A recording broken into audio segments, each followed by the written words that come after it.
Leitura da primeira carta de São Pedro.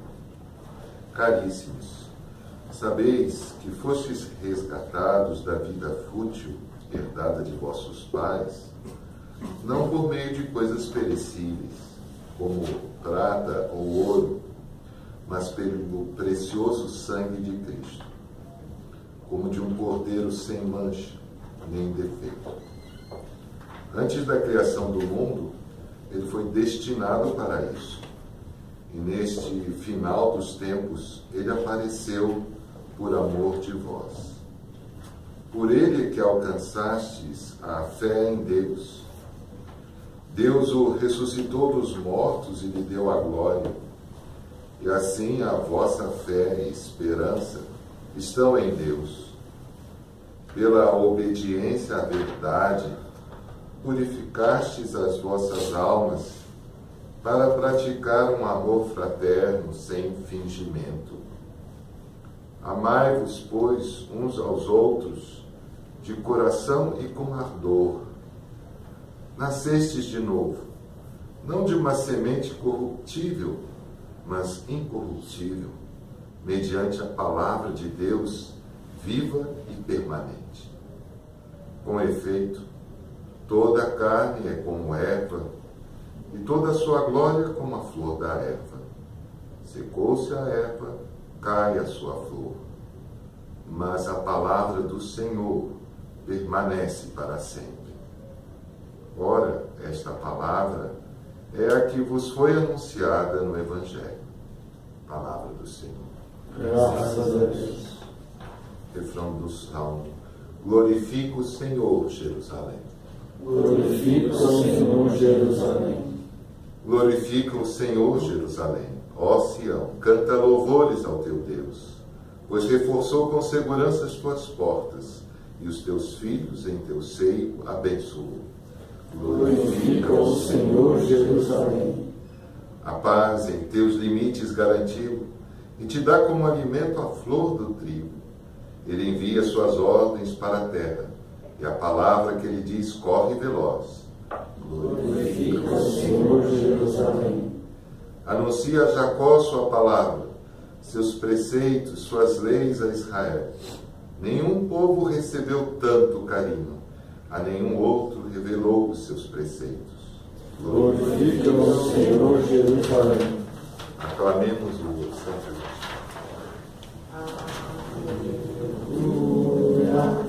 Aleluia, a minha alma, aleluia,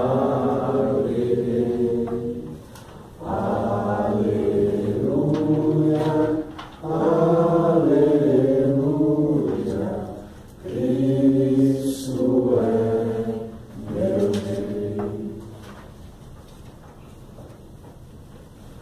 O Senhor esteja convosco. Está no meio de nós. Proclamação do Evangelho de nosso Senhor Jesus Cristo, segundo São Marcos. Glória a vós, Senhor. Naquele tempo, os discípulos estavam a caminho, subindo para Jerusalém. Jesus ia na frente. Os discípulos estavam espantados e aqueles que iam atrás estavam com medo. Jesus chamou de novo os 12 à parte e começou a dizer-lhes o que estava para acontecer com ele. Eis que estou subindo para Jerusalém, e o Filho do Homem vai ser entregue ao sumo sacerdote e aos doutores da lei. Eles o condenarão à morte e entregarão aos pagãos.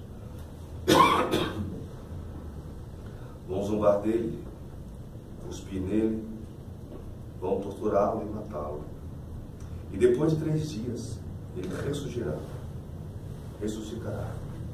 Tiago e João, filhos de Zebedeu, foram a Jesus e lhe disseram: Mestre, queremos que faça por nós o que vamos pedir. Jesus perguntou: O que quereis que eu vos faça? Eles responderam: Deixa-nos sentar uma à tua direita e outra à tua esquerda, quando estivermos na tua glória. Jesus então lhe disse: Vós não sabeis o que pedis. Por acaso podeis beber o cálice que eu vou beber?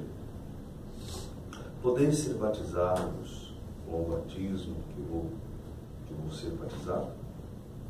Eles responderam: podemos. E ele lhes disse: vós bebereis o cálice que eu devo beber, e sereis batizados com o batismo com que devo ser batizado. Mas não depende de mim conceder o lugar à minha direita ou à minha esquerda. É para aqueles a quem foi reservado. Quando os outros 10 discípulos ouviram isso, indignaram-se com Tiago e João. Jesus os chamou e disse: vós sabeis que os chefes das nações as oprimem e os grandes as tiranizam. Mas entre vós não deveis ser assim. Quem quiser ser grande, seja vosso servidor. Quem quiser ser o primeiro, seja o escravo de todos. Porque o Filho do Homem não veio para ser servido, mas para servir e dar a vida, sua vida como resgate para muitos. Palavra da salvação. Glória a vós, Senhor.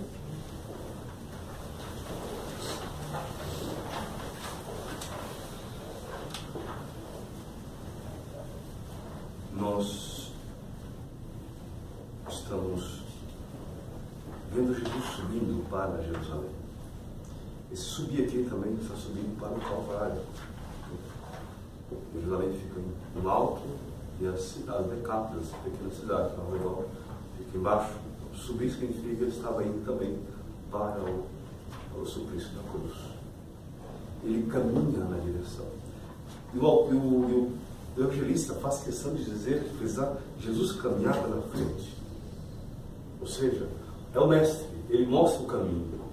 Como ele é o caminho, ele se evidencia andando na frente. E por andar na frente, o discípulo tem por obrigação a olhar atrás, não só de ficar atrás por ficar. Ele tem que ficar atrás do mestre, observando e seguir as mesmas pegadas do mestre. Né? Não só andar atrás por dizer que está atrás, mas ele tem que andar atrás na perspectiva, olhando, contemplando, meditando os atos, a vida de Cristo. E isso trazer para a minha vida. Né? Mas tem duas atitudes ou posturas dos discípulos que nós não devemos imitá-la, ou se tiver nós devemos pedir ajuda ao Espírito Santo. Eles andavam espantados e com medo. Ora, se alguém o segue com espanto, não consegue a capacidade da meditação, da reflexão. O próprio espanto, o próprio ato de estarmos espantados, nós perdemos o foco. Né? E o medo, ele nos paralisa. São duas coisas que impedem-nos a caminhada. E às vezes nós estamos atrás de Jesus Cristo, sim, estamos seguindo, mas de que forma estou seguindo o Senhor? De uma forma espantosa ou com medo? E muitas vezes o medo é o que mais paralisa os cristãos. Há muita vontade de fazer muitas coisas na igreja, de fazer coisas na missão, de nos lançarmos na missão, mas trabalhar no final. Mas eu tenho medo. Esse medo vai nos paralisando, gera em nós uma atrofiação, tanto espiritualmente como fisicamente. E aqui está a noite de Pentecostes. Se pega bem a primeira leitura, olha a linguagem de Pedro, olha a fala de Pedro, né? No versículo 23, ele diz: nascesse de novo, não de uma semente corruptível, mas por incorruptível, mediante a palavra de Deus. E é isso que é Pentecostes, foi um nascer de novo. Esse Pedro aqui, ó, com medo, negou Jesus 3 vezes. Né? O medo levou Pedro a negar a sua própria fé. O medo de se lançarmos, o medo de... E muitas vezes, o coração espantoso e com medo, ele perde o foco.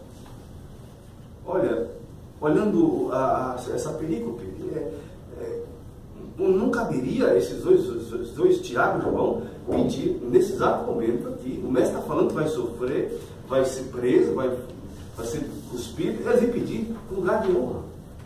Ora, nós olhando assim, mas que infantilidade ou que imprudência. Ele está subindo para o suplício, indo para a cruz, eles vêm pedir para o Senhor lembrar deles. Olha, primeiro a própria prece é egoísta, só deles dois, esqueceu dos demais. Olha, mestre, põe o meu irmão à tua esquerda e à tua direita. Na verdade é a segunda vez, porque a outra vez foi a mãe que pediu. Acho que não conseguiu, agora veio eles pedir. Então, o momento não era oportuno, o momento não se pedia isso. E mesmo se fosse esse tipo de pedido, a Jesus fala, vocês não sabem o que está pedindo. E muitas vezes nós fazemos algumas preces nas nossas orações que nem nós sabemos o que estamos pedindo. Né? Jesus, vocês não sabem o que está pedindo. E de fato, depois os dois morreram martirizados por causa de Cristo. Né? O martírio, porque batizar aqui significa morrer. É um martírio, morte de sangue, né? O derramamento do sangue.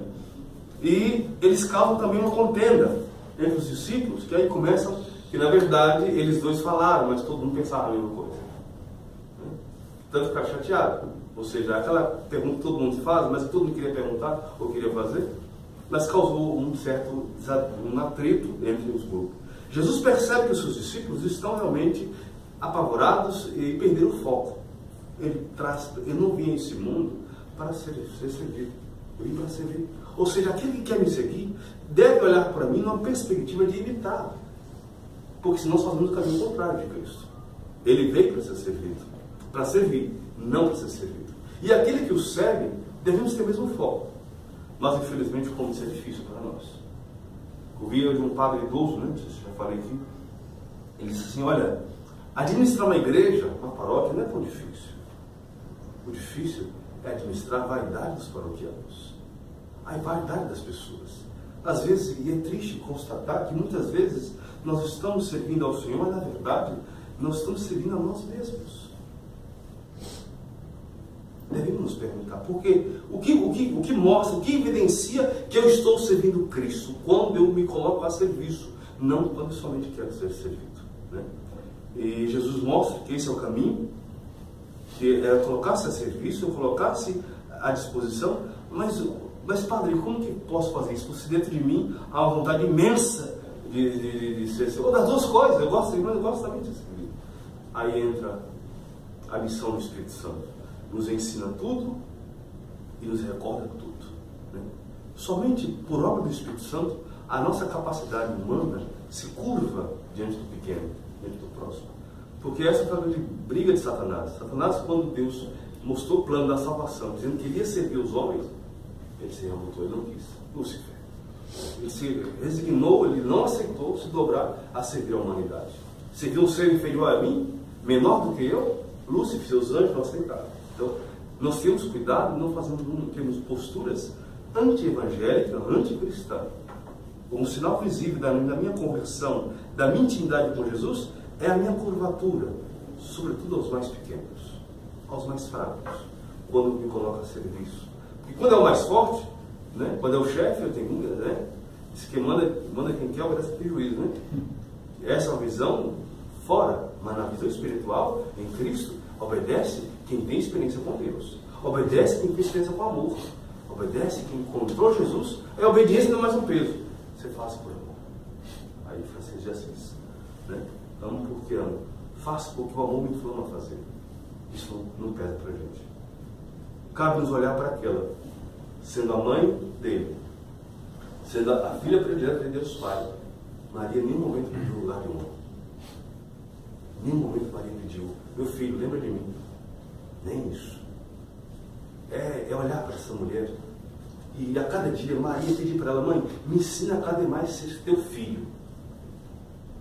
A humildade e a simplicidade. Maria, se tivesse alguém que tivesse pedido, se alguém tivesse de pedir, seria ela. Em nenhum momento ela pediu nem proteção, nem lugar de honra. Apenas se colocou aos pés da cruz o tempo todo, mas aí que está. Aquele que não é pede ser lembrado, o Senhor lembra sempre. Que nós possamos, a exemplo de Maria, nos colocar a serviço. E na casa de Isabel, de João Batista, e daqueles a quem nós vamos visitar, devemos ir nessa mesma temática, na força do Espírito Santo. Louvado seja o nosso Senhor Jesus Cristo. Para sempre seja louvado.